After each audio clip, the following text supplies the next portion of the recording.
wind park, to deliver much-needed green energy, needs to get from Europe to Asia over 2,000 tons of highly sensitive cargo on one of the world's largest heavy-lift vessels.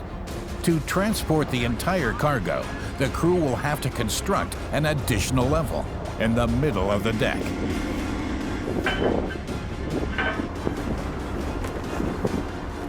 With 400 tons, it's too much of a risk. A project never before undertaken, anywhere in the world. And no one knows if the risky plan will prove successful in the end. A challenging mega transport, now.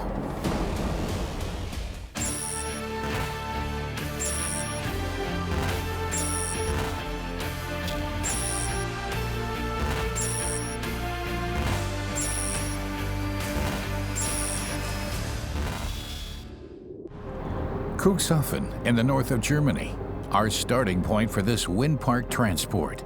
The first portion of the cargo is already waiting at port, 5 gigantic nacelles. Each one is 8 meters high and 21 meters long, weighing a hefty 400 tons, as much as a Boeing 747.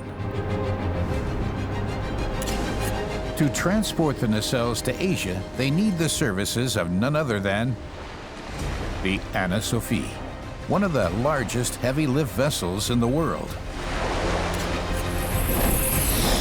160 meters long, 24 meters wide, and a load capacity of 13,000 tons. Each of her 3 cranes can lift up to 700 tons in one go. The cargo deck, enormous. But even that's not going to be enough for a transport of this size. The crew will have to build a second deck on the ship during the journey. In Cuxhaven, Germany, the crew starts by loading the nacelles. Then it's off to Scandinavia. The second portion of the cargo, 9 75-meter-long blades, are waiting in the Danish port of Aalborg. From there, the Anna Sophie makes its way to Asia. The route runs through the historic Straits of Gibraltar and through Egypt's Suez Canal, all the way across the Indian Ocean and through the Straits of Malacca to its final destination, the port of Taichung in Taiwan. The time scheduled for the mega transport, just 37 days. The person responsible for getting the high-tech equipment to its destination undamaged is project manager Jakob Jensen. He's been planning the mega transport for a year now. The whole thing is a major logistical challenge because any little delay sets off a chain reaction, which, in the worst case, could lead to a construction shutdown over in Asia. You're not really used to moving offshore turbines around the world. This is one of the first times that you do it for a major project. So we can't afford any delays or anything like that. If something goes wrong, it would be bad for future business, right? So everybody is really focused on this project. First, project manager Jakob's team must bring the nacelles from the safe storage area to the exposed pier, avoiding even the smallest vibration in the process. The nacelles are sensitive, and that's also why you drive so slow. The electronic control systems have already been mounted to the wind turbines. Any damage to internal parts could go unnoticed until the offshore wind park is installed and operational. Or not, as the case may be. The complex loading process has been developed especially for this transport. The first thing Jakob's team has to do is to position the 5 nacelles into the cargo hold with centimeter precision. Then they close the deck, because on top of it, they'll have to position 6 of the 9 blades they're carrying. At the end of the process, the team will have to increase the ship's overall load capacity beyond its maximum, which means going so far as building an entirely new level, the so-called mezzanine deck, which will carry the last 3 blades. To be able to load such a cargo at all, the team first has to pull up a huge stability pontoon alongside the Anna Sophie. It functions as a counterweight and is designed to keep the heavy lift vessel from capsizing. Because at 400 tons, every single nacelle is a major challenge, even for this highly specialized ship. Responsible for the smooth loading process is Chief Mate Stefan Hinkfoot. He and his people transport the valuable and highly sensitive cargo for the logistics providers.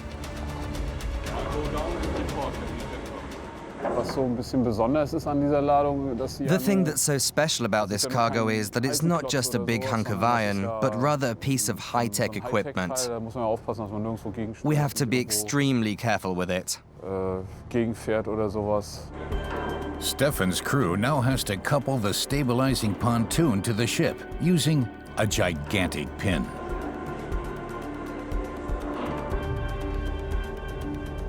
Okay, hook down.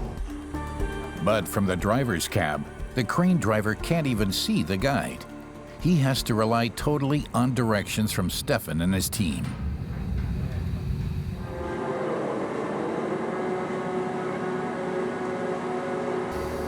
Guys, we will bring it out now, yeah? Okay. Now, all that's missing are the bolts, thick as a human arm. Filled with water, the pontoon weighs in at 365 metric tons. Time is already pressing. Just 1.5 sleepless days are left for the crew to load all the wind park's nacelles. It's a major effort. Because despite the intense preparations, getting each of the nacelles on board is more than precarious.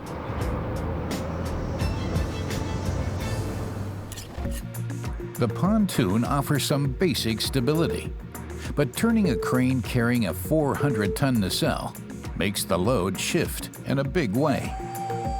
To compensate, the Anna Sophie uses 4 ballast water tanks in the hull, which are joined together using pipes and pumps. During each loading process, the crew pumps around 550,000 liters of water from one side to the other, compensating for the crane movements and keeping the ship in balance. Meanwhile, project manager Jakob's team has since reached the pier with the first nacelle. The goal? To get 3 of the colossal units on board by the end of the day. It's the only way they'll be able to keep to the schedule. The heavy lift vessel's cargo hold is 110 meters long and 17 meters wide. Basically, gigantic. But to fit all 5 of the nacelles in here, the crew has to position them just a ½ meter apart from each other. The loading process should begin any second, but the current weather forecast is giving the project manager some legitimate concerns. Hopefully the weather will hold, not too much wind. So we're crossing our fingers for nice weather. The nacelle is huge, there's a big surface, so when you have strong wind on the side of the nacelle, it's gonna move. In the worst situation, our team could lose control and the cargo could smash against the side of the vessel. Chief Mate Stefan's job? Make sure that doesn't happen. I always tell the captain what's happening below. Then I get the weights, how much is already on the hook, and then I tell him when something starts to move, so that he knows when the crane can complete the lift. As soon as it's lifted, I'll take over again. Lift it up, swing it in, and then we can hopefully lower the nacelle into position without any damage. So let's see what happens. All the wind park components have been specially designed to fit together and can only be replaced with a huge effort. Any damage to the cladding or the electronics could delay construction of the system by months. Slight breezing, aft part, shore side. Slightly breezing. Responsible for the ballast water balancing, Frank Escher. As soon as the ship's crane begins moving with the load, the captain pumps 500,000 liters of water through the hull of the Anna Sophie.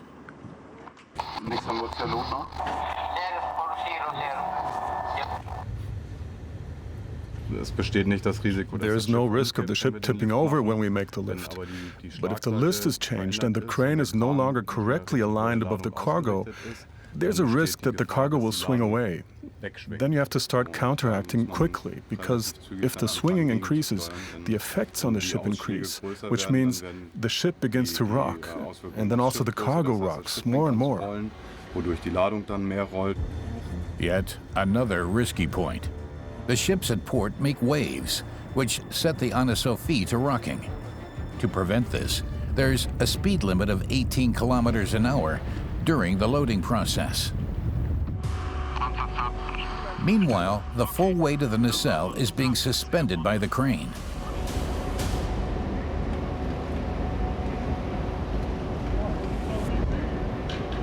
Look up, it's airborne.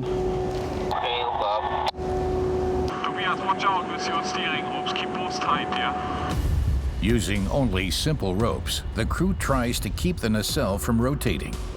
It's a tall order for controlling 400 tons. Chief Mate Stefan has to be in several places at the same time. Everything's fine. Wind, waves, crane rotation. Every little thing can cause Stefan to lose control of the load. But this is what he is trained to do.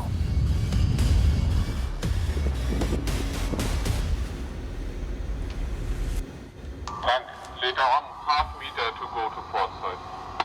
Yeah, list is about 1 degree now, so I will stop for the moment.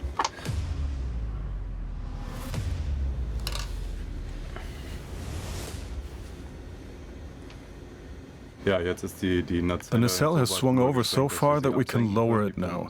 The pumps are stopped, the crane driver lowers the cargo, and when it is down in the cargo hold, about 1 meter above the floor, Stefan will start swinging it back over to port side, to the final position, and then we can set it down. First, the crane driver maneuvers the nacelle through the center of the hatch. This minimizes the risk of crashing against the bulkhead. Chief Mate Stefan and his crew then take over the actual positioning work, using nothing but pure muscle, trained for the task. Okay, we have half meter to the hatch cover now. Despite the gigantic dimensions, the margin for error when positioning is mere centimeters. 5.22 meters. Okay, then we have to go 70 centimeters more to the forward. Then I need the catcher first.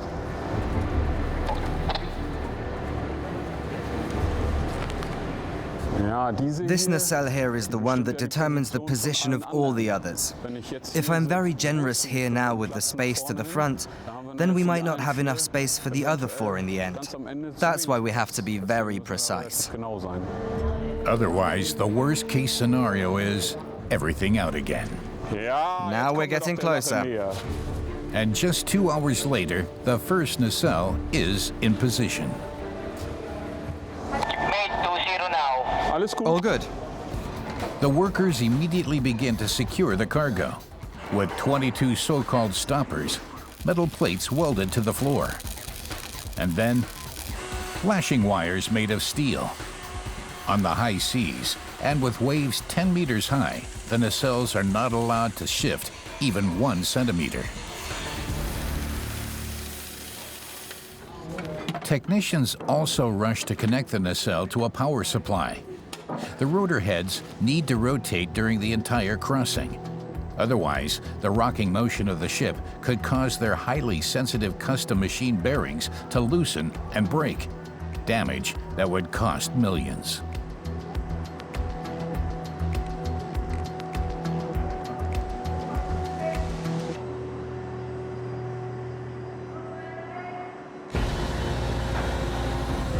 On shore, preparations for loading the second nacelle are already underway.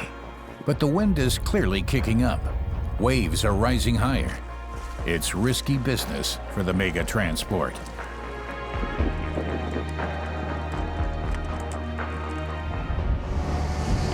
Oh dear.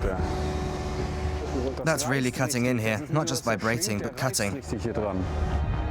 But the team makes an attempt anyway. But even the crossbeam is barely controllable. The ship is rocking too hard from the motion of the sea. The waves are crashing in. This causes the ship to move, and therefore also causes the crane to rock. If we lift the cargo now, it would be uncontrollable. Ship and cargo would build up against each other like a pendulum that's out of control. With a weight of 400 tons, it's too much of a risk. For the first time, work has come to a standstill. The risk of a crash is just too great. It's a decision that puts the entire schedule of the €1 million project at risk of failure from the first day. Well, we have to plan from now on and see what we can do, but I don't think we will load any more today, unfortunately. I think the wind is going to continue like this afternoon and tonight, so we are starting to plan for tomorrow.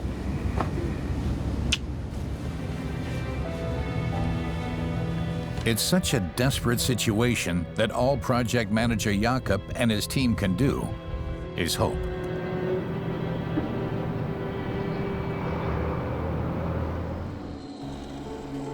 But Jakob has fortune on his side. Overnight, the winds die down. Early the next morning, the team is up and ready to start the next attempt. We are a little bit under pressure today to complete the loading nacelles today. We will try. Hopefully we will manage. By this time, they should have had 3 of the nacelles on board already. At the moment, they have only managed 1, and the pressure is mounting.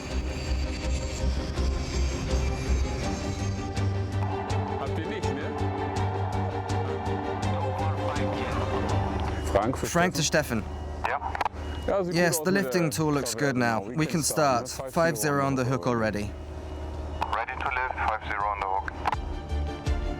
To reach Taiwan in 36 days, the Anna Sophie has to sail out in less than 24 hours.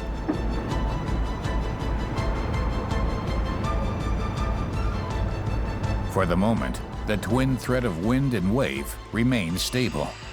The team loads nacelles number 2 and 3 in record time. It's very likely that we can manage all 4 today, but it depends on how well we can guide the next one in. If this goes well, then I'll start getting optimistic. By around noon, it's a different story altogether, and the Anna Sophie starts to rock again.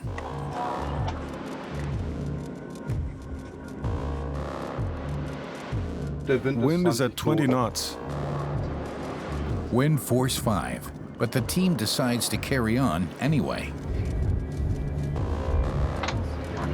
At first, everything seems to be under control, but another stronger gust of wind arises. Chief Mate Stefan sounds the alarm. Boom down, boom down.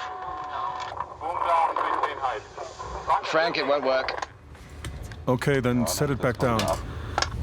The gust of wind has caught the nacelle, almost sending it crashing into the ship's hull. The team consults for over an hour, checks the weather forecast, and then they call it off. The worst case has happened, because now the mega transport is already a whole day behind schedule. Nothing more to do today but load less sensitive parts and hope for day 3. At this point, the Anna Sophie should already be at sea, on its way to the next stop, Denmark. But no one knows whether they'll be able to finally get the last 2 nacelles on board today. If we can load before lunch, it's okay. After lunch, I think the wind speed will be too high. Then we have to suspend the loading for today, unfortunately. For the winds to triumph over our crew again today would be catastrophic. The construction crew in Taiwan is already waiting for the mega transport and its valuable cargo. You should be jumping. I am. It works. Yeah. Huge difference to yesterday. It's coming up and it's controllable. Yeah. That's what we need. According to the weather forecast, the team has 4 hours left. After half the time has passed, the next to last nacelle is finally in. All that's missing is number 5, the most difficult of them all, because the space remaining leaves a mere 50 centimeters of clearance on either side. Frank, about 30 centimeters to starboard side. 30. Mission accomplished, just in time. The last nacelle is right where it's supposed to be. Yeah. I'm happy. Done.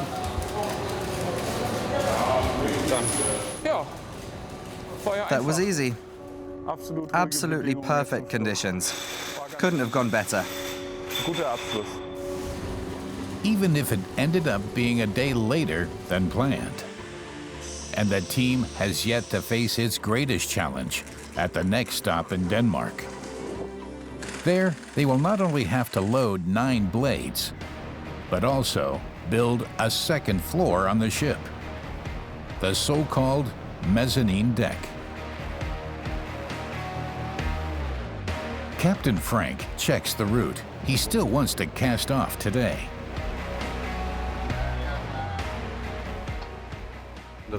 Building the mezzanine deck is certainly something extremely challenging coming up. And once again, we're totally dependent on the weather. If it goes too hard, we'll have to take another break. In the late afternoon, the Anna Sophie sets off on the next leg of the journey. The mega transport takes the Anna Sophie from Cuxhaven 700 kilometers around the tip of Denmark. In just 1.5 days, the heavy lift vessel is scheduled to dock in Aalborg.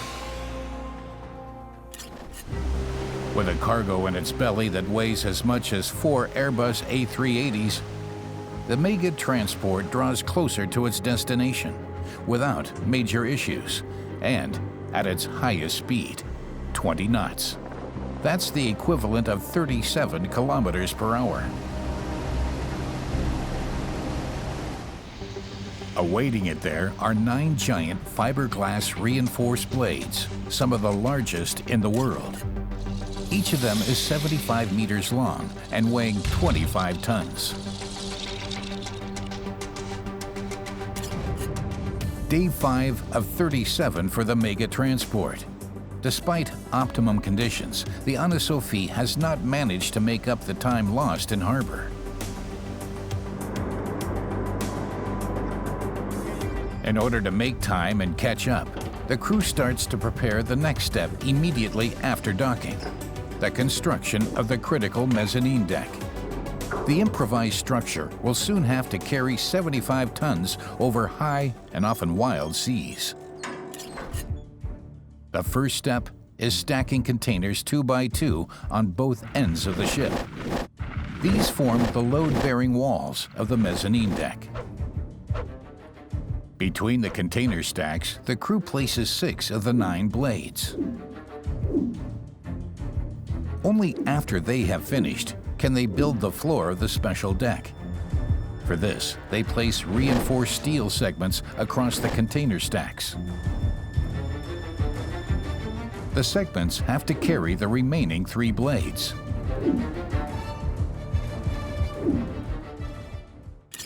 The most important component of the mezzanine deck, the workhorses of the maritime world, shipping containers. 6 meters long, 2.5 meters high and wide, and extremely stable. For Chief Mate Stefan, the most critical issue when building the deck is to adhere to the plans as much as possible. First, the containers, then the rest. It could happen that the containers no longer fit into their positions. If the blades shift just a tiny little bit, that's why we have to set the containers up first, and only then the windmill blades can be set in. Like Legos for grown-ups here. The engineers have designed the special construction to be as simple as possible. This saves valuable time when setting up and minimizes the risk of errors.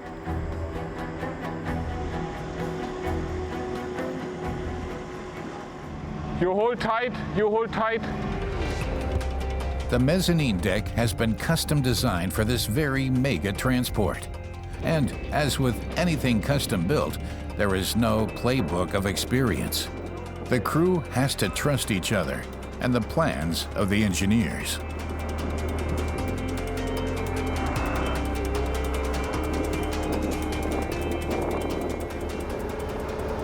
How much? 50. That way? Yes. Whether or not everything fits, they won't know until they're finished.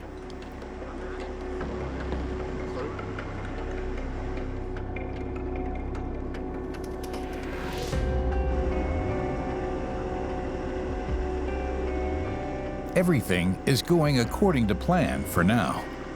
By evening, 2 of the 4 container supports have been set up. We'll do exactly the same thing on the other side, and then we're ready to load. Work continues into the wee hours of the night. It's the only way the team can possibly make up for the delay.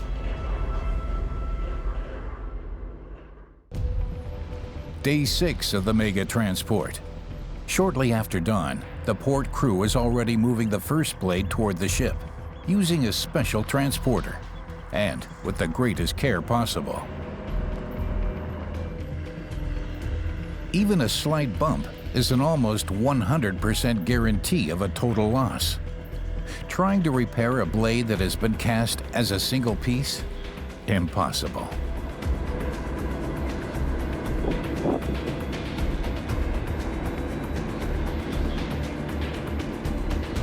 Now the 75-meter blades just have to fit between the containers.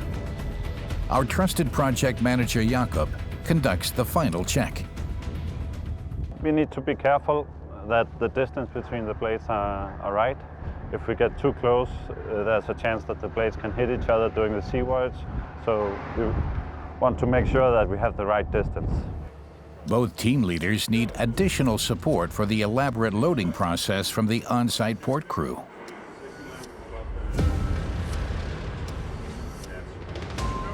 So if one of your guys could take our guys out.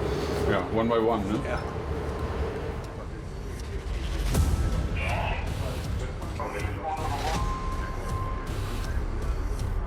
Because of the blade's enormous length, 2 cranes working in tandem are needed to lift it. A challenging process for a usual load, but any pressure on this blade would cause it to bend and break.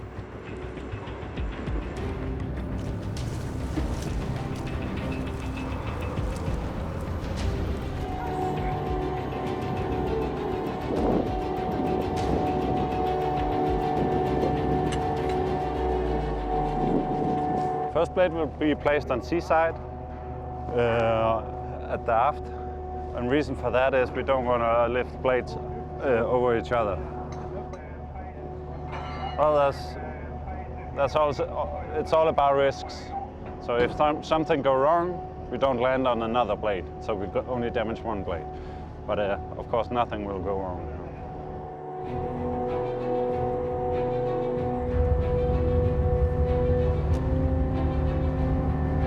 Once again, Jakob speaks with his team about the exact end position. They don't have any margin of error.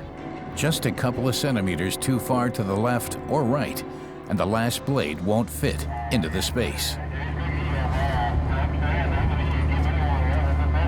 We use a little extra time on the first one, just to have as much space for the remaining blades as possible. Between the tips of the blades, at least 1 meter clearance must be maintained. The dual threat of winds and waves on the high seas can cause the giant blades to sway back and forth up to ½ a meter. Any collision would mean 2 blades being damaged at the same time, at twice the cost. The original schedule foresees 2 days for loading, but because of the delay, the team of 20 wants to complete it in 1. And indeed, around noon, they have already completed the lower level.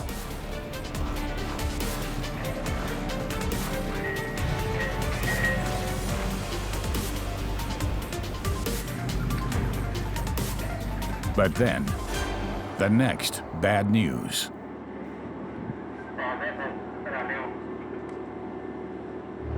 We have a delay on shore on blade number 6. We changed our plan. We're gonna place the 5th blade now, and then we will suspend it loading, and then complete the aft mezzanine deck. Wait for the last blade to be ready. Jakob has spent a year planning, and now, at the decisive moment, the last rotor blade he needs is just not there. He has to make new plans, and to a design with which nobody has any experience. The stopgap solution: he sets up the rear part of the mezzanine deck first, an advantage in terms of time, but in terms of loading, more complicated. In order to get the missing blade into position, his crew has to thread it in, under the deck. Clearance above, only about 2 meters. The new plan is risky, but he knows his team can get the job done. They are the only thing he can trust to avoid further delays, and get underway to Taiwan as soon as possible. Okay, then next an easy hookup. The steel segment of the temporary deck weighs no less than 40 tons. It's now being moved by the crew over the blades worth millions of euros. This was not part of the original plan. The chief mate desperately tries to find the construction plans for the deck. Oh, that was the wrong note. It says something else. But he doesn't let this minor detail throw him off. I memorize everything. If you're serious about it, it just sinks in eventually.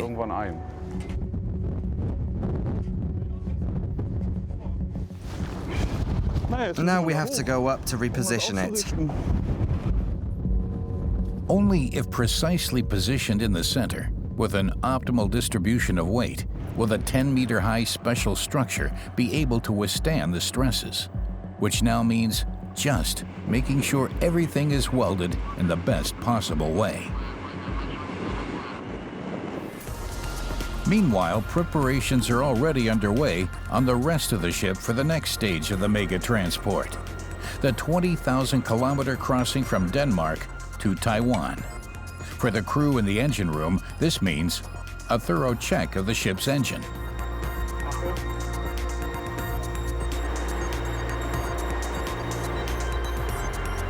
The 9-cylinder diesel engine generates 17,000 horsepower and has been specially designed to operate under the high stress of full throttle. Konstantin Smirnov, the second engineer of the Anna Sophie, is responsible for making sure the machine is running smoothly around the clock. When the engine is turning, the piston is going up. So we check if there's water inside. Normally, you can feel the air coming from that valve. If there's a problem, there won't come air, but water. It means something is wrong. That's why we make it turn, to check it. Only if the Anna Sophie runs continuously at top speed and doesn't get caught in a storm can the mega transport arrive in Taiwan on time.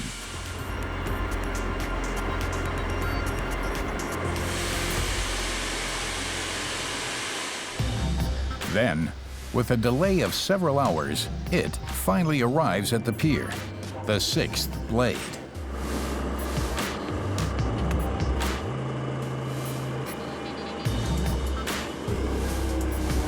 The team immediately starts the loading process and has to watch out not to collide with the floor segment, which has already been installed on the mezzanine deck.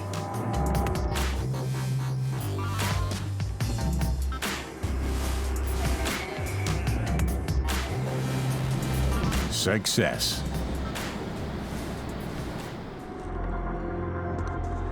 Only the second floor segment of the improvised extra deck is still missing.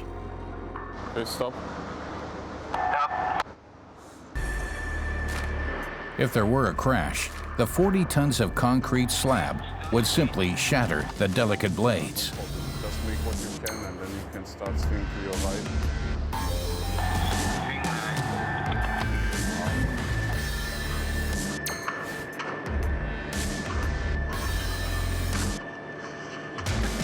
But no worries, everything is running like clockwork. Now, all they have to do is the welding work on the segment to ensure maximum structural stability. To do this, the team stretches 30 lashing wires on each side, each 2 centimeters thick and tear-proof. Everything went according to plan, Schnell, problemlos. quickly and smoothly on the first attempt. So wie man sich das wünscht. A major success for Stefan's team. The deck is up and appears to be stable, at least at port. The final challenge on land is yet to come.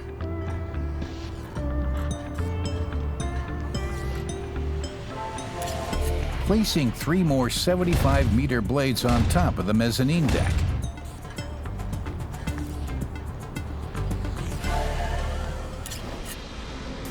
Project Manager Jakob and Chief Mate Stefan check over their processes one more time. At this juncture, it's not just that the clearance is tight, but more importantly, the load distribution. That will make all the difference. At a total weight of 75 tons, the container supports would otherwise threaten to collapse. We would like root in and tip in to be in the center of the mezzanine deck, both for having space for lashing.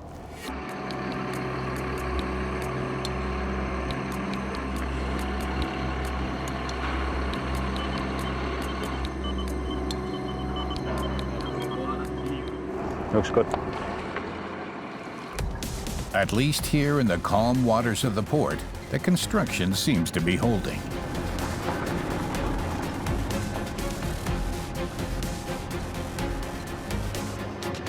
Relief for Project Manager Jakob. Yes, it's down. Happy. No incidents and no damage to cargo, so that's really successful loading. Now we'll just need to do the lashing and securing, and then we are ready to depart tomorrow morning. A mega transport in the superlative. Over 2,200 tons of cargo on 3 levels, below deck, on deck, and above deck. The Anna Sophie is fully loaded and decked out to travel. And making up the lost day on the open sea seems quite possible, as long as the wind holds and the waves don't get too rough. But if they do, it's just another challenge for our team to overcome. The blades on the newly built deck are sitting higher. This means the force of every wave and every vacillation of the ship is intensified. Mega Transport Day 8. In a good hour, the longest leg of them all, around half the globe, will begin. Chief Mate Stefan uses the brake to check everything one more time. If any single part of the cargo should shift, it could spark a chain reaction, and then everything falls apart, like dominoes.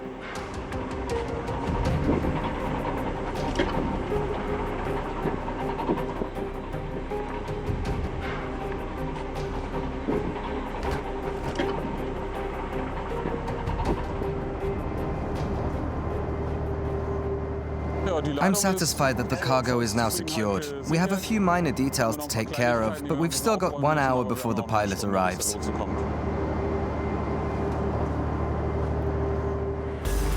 A few levels below, in the engine room, they are also making the final preparations for casting off, and 20,000 kilometers at full speed ahead. Second engineer Konstantin Smirnov makes sure the engine is ready for start.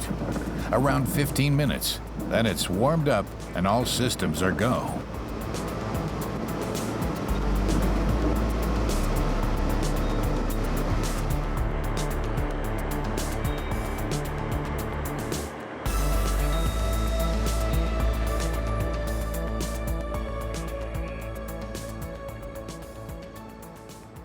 Yeah, this is second engine there. We will start in the main engine now. Thank you.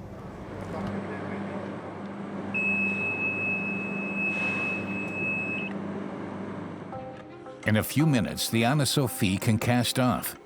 Captain Frank prepares the maneuver.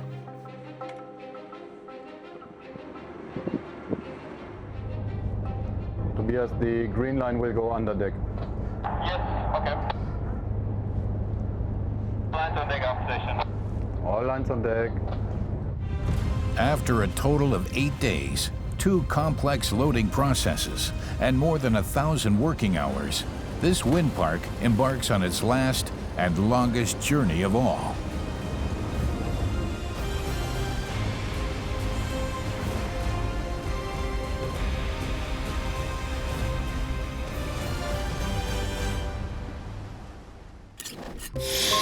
From Denmark, the Anna Sophie first sails around Europe and through the Suez Canal. Then, the heavy lift vessel crosses the Indian Ocean, where the weather is especially treacherous. It is expected to arrive in Taiwan in just 29 days. The cargo's worth? In the hundreds of millions.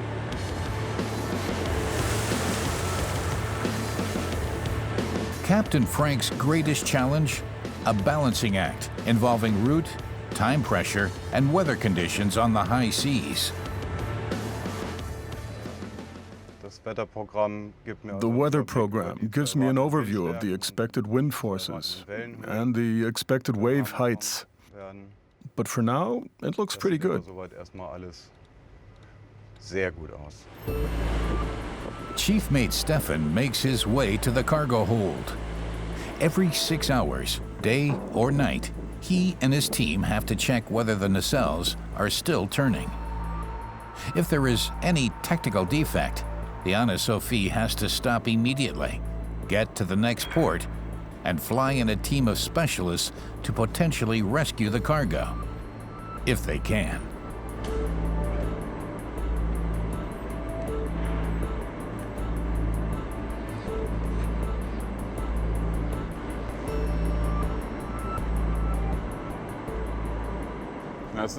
That's the exhaust air from the nacelle. It has a lot of electronics inside. That's why it needs to be permanently dehumidified. So I'm testing whether the exhaust air comes out here. Luckily, the highly sensitive high-tech cargo has not caused any problems so far. All rotor heads are still turning.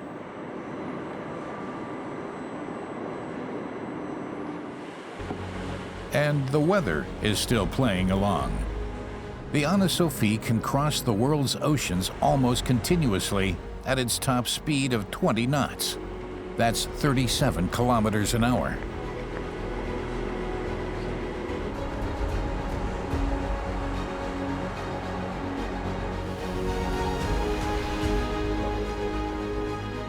It seems as if the crew could finally make up for the day they lost at the beginning. And the makeshift deck is holding too. In just 4 weeks, the gigantic heavy transport circles half the globe. Day 37. Sure enough, the Anna Sophie reaches the port of Taichung in Taiwan. Just a few kilometers from the location of the new wind park.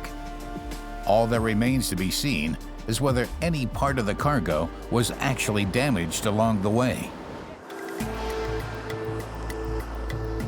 Project manager Jakob checks the blades for damage before unloading.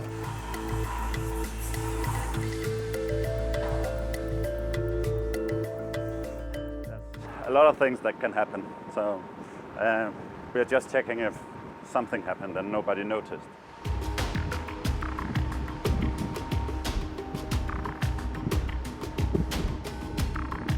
But his worries proved to be unfounded. Looks good. No issues. Everything is fine. The final challenge: getting it all off the ship without a scratch. At 40 degrees Celsius and humidity of over 80%, no easy feat.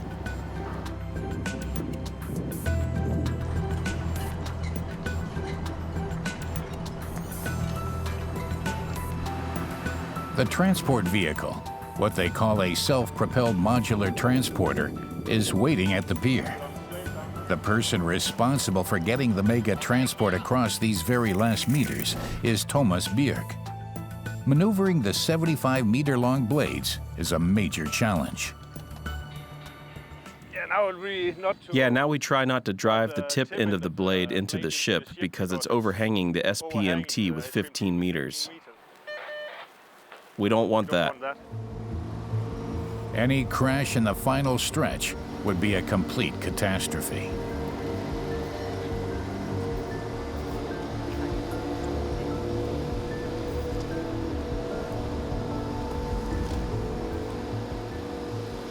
I'm going a little faster now we're out of the trouble.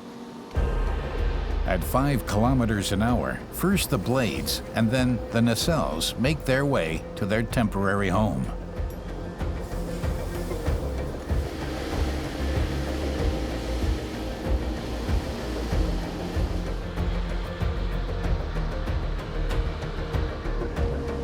Fortunately, the delivery location is right around the corner, just 10 minutes away.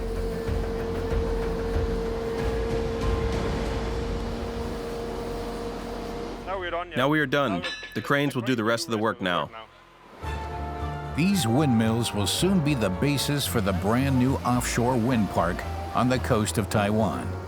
They'll produce enough electricity to supply a city of 500,000 residents.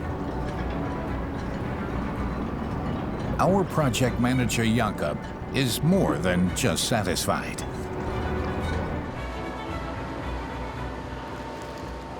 The discharging is going smoothly, and we'll complete soon. And then the entire project is complete, and been a nice project. No incidents, no damages, everything done according to schedule. One of the largest heavy-lift vessels in the world, together with Frank, Jakob, Stefan, and their crew, have achieved the seemingly impossible. 20,000 kilometers across the world's oceans with an onboard structure that has never before been attempted, all the way to its final destination. An unprecedented first for this mega transport.